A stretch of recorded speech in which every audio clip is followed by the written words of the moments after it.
and welcome to day 2 of Gen Con. Your eyes have not failed you. This is not Ryan Schneider, but his wife, B. Schneider, and I have taken over the mic today to talk to the women of 1001 Odysseys. See there. So this is Julia and Trin. This is great. And they're here to talk a little bit more about the gameplay of 1001 Odysseys.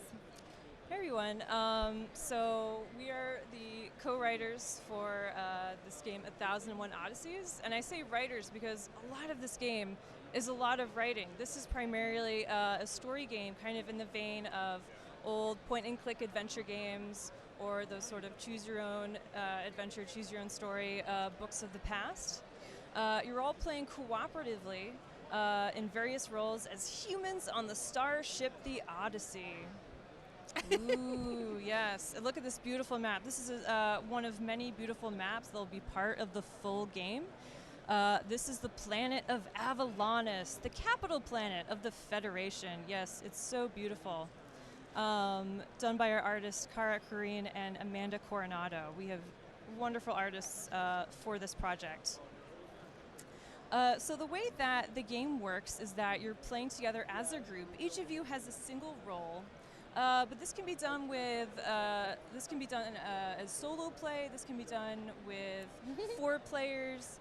It's really up to you. You know, the roles aren't sort of like hard and fast. It's really what you want to do with the game.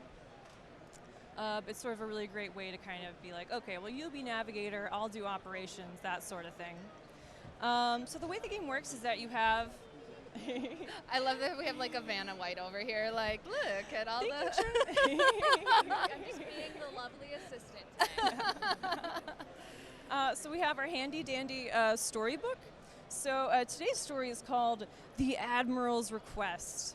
So as I said before, you're playing as the humans on the starship the Odyssey, but primarily you'll be interacting with other different aliens in this wild and wacky universe since you are so far away from home.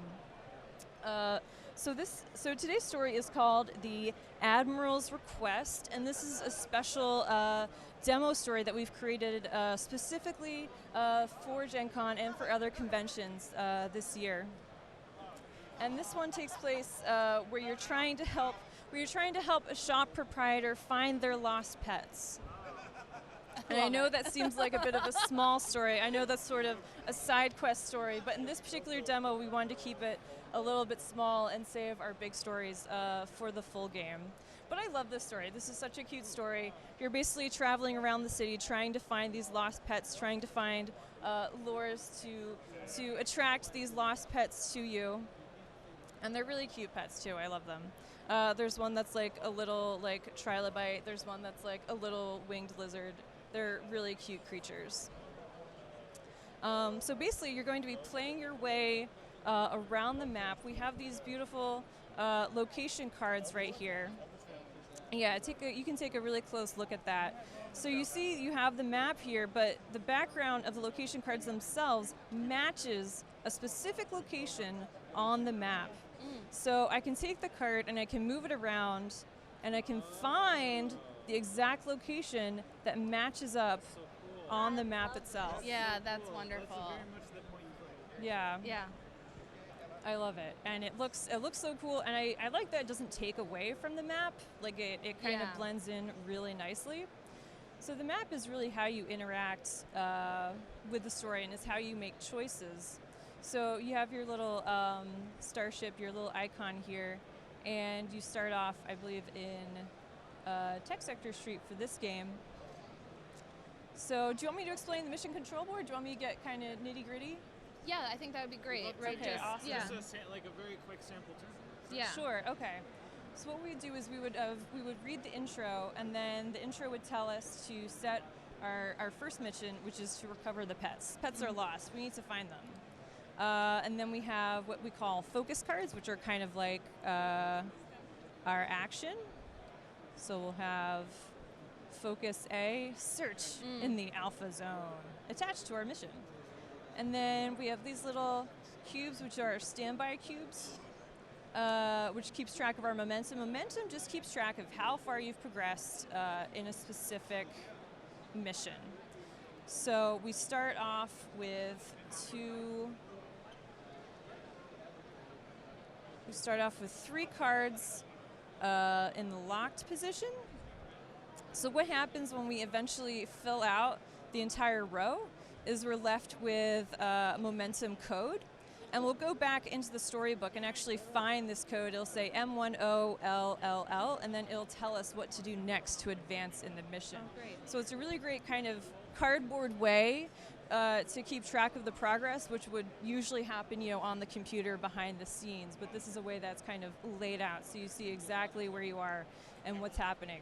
And if you ever get lost, you can always go to the help page in order to recover your lost progress. You can never get truly lost. You can only just wander around for a bit. Oh my God.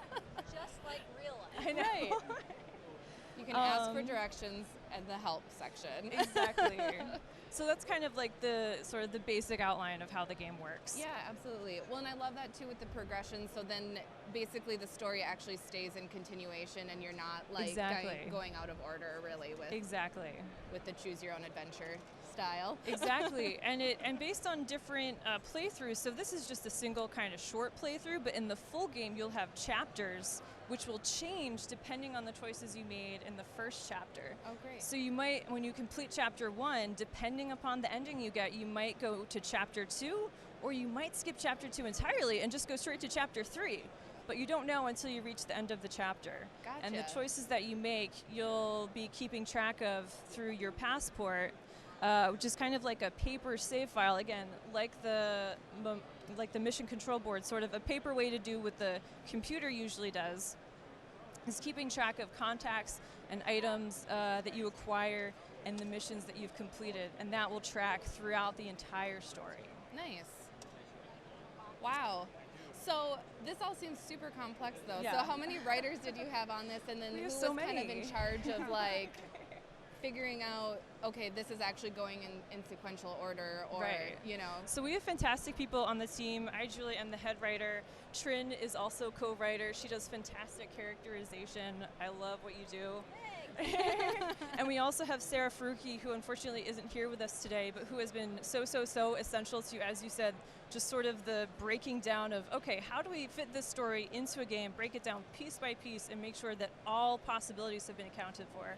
That has been her skill. Gotcha. And she's been able to make this beautiful narrative tech tree that works and that doesn't break. Sarah is like the adult in the room. Yes. Sarah is like the adult in the room of the writer's room. Like, I'm kind of like, so, do you mind if I don't want you to have to read. Yeah, you're fine. So Julia, it's like, this is Julia's game, and she's the head writer and like makes the choices and we move forward with her vision. Sarah is like a narrative designer, and I just come in at the end and like put in the weird jokes. So like that's kind of the process. Do we have more writers?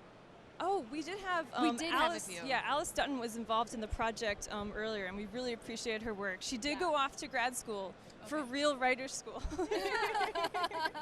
But we really appreciated her input. She came up with sort of the guide character that you have called Amel, who is a lacquer dude. This is Amel right here, who is one of the aliens. This is, Yeah, we'll flip it over. Yeah. She's your buddy. She's your buddy throughout the journey. And lacquer dudes are really good sort of at translation. So she's just really good at kind of helping you find your way and not get lost. She's a chill bro. She's so chill. She's one of my favorite characters, so yeah. Oh, I love that. What is this little icon? Because I've seen that throughout, like, obviously with the logo, and, like, is that a little, like, Easter egg Awesome. to... Oh, yay! Yeah, so this is a plum-plum. This is one of the alien races that you can encounter, and we just love the plum-plum. I mean, they are just such, They're you know... cute. They are so cute. Yeah. They're like little vegetable turnip radish people, and they're one of the first races that I came up with, and they're just so cute. Yeah. I mean, they're just a really cute symbol, and it's kind of about what we want 1001 Odysseys to be. This isn't meant to be like a super serious game. This is meant to be a silly game. Yeah. And you're meant to have fun exploring this universe. Yeah. Oh, I love and meet it. strange, interesting people. So, Trin alluded to the fact that this is your game. Uh-huh. So, did you have a say in, like, who kind of joined the team and how was it? Oh, so if you all don't know, this is 100% women team that created 1001 Odysseys, which is the reason why I wanted to be on this side of the camera talking to you guys. I'm so happy. Today. So did you have kind of the say in like who the team was, or how did that sort of evolve and form? That's a really good question. See, the thing is, we've been working on this since 2014, so so it has evolved and changed and grown so much. We've had various people attached to the project, you know, come in and then go back and go off and do their own thing. So, I mean, I have been really lucky because we have kind of gotten the best people every single time. Trin was like the dream writer to come onto my team, and when I heard she was coming on, I was like, yes, we have the best people. We have the best people. And Sarah Furkey, like I said, has been such an indispensable part of this game. We know a lot of really cool and great women, and we've been able to get them on the project and use their skills. I can tell how I got on the team. Yeah. Oh, thanks. I joined the team after, so my job previous, I worked at Cards Against Humanity. I was like one of the first people hired there, so I was there for a really, really long time. And then I started working at Kickstarter. So Kickstarter, I'm the digital outreach. I don't really even know what my job title is, but I'm enjoying it. And so like in that interim, Chris had mentioned to me, Chris is Julia's partner and he owns Asmadi Games. And he was like, I think that this would be awesome. Can you talk to Julia about this? And I joined their Slack, their chat program, and I kind of looked through everything and I was like, this sounds like so much fun. You know, I spent a long time working, and work that I enjoyed, but a voice that wasn't really mine. And this is so friendly and so whimsical and so welcoming, and it was a very interesting and fun change for me. And the whole team was they're just so nice, you know? Like, that's great. It's been an encouraging atmosphere and like really collaborative. I love that. That's awesome. Yeah, it was really important to me, especially with writing collaboratively is such a different experience from writing by yourself. And I think we often think of writing as sort of an individual process, but this is completely different because we all come up with our own ideas, but we sift through them and we talk about it, and we always try to come up with, all right, what's the best idea here? What's the funniest idea? You know, what's the coolest idea? And I think we work really well together because we're all willing to be like, oh, okay, yeah, that is the better idea. It's really important to be able to kind of be like, I'm here to create the best possible story. Make the decisions based on the game, not maybe just like what you came up with and kind of holding that. Yeah, definitely, absolutely. And it can be a hard process, I get that. You found the artists on Instagram, right?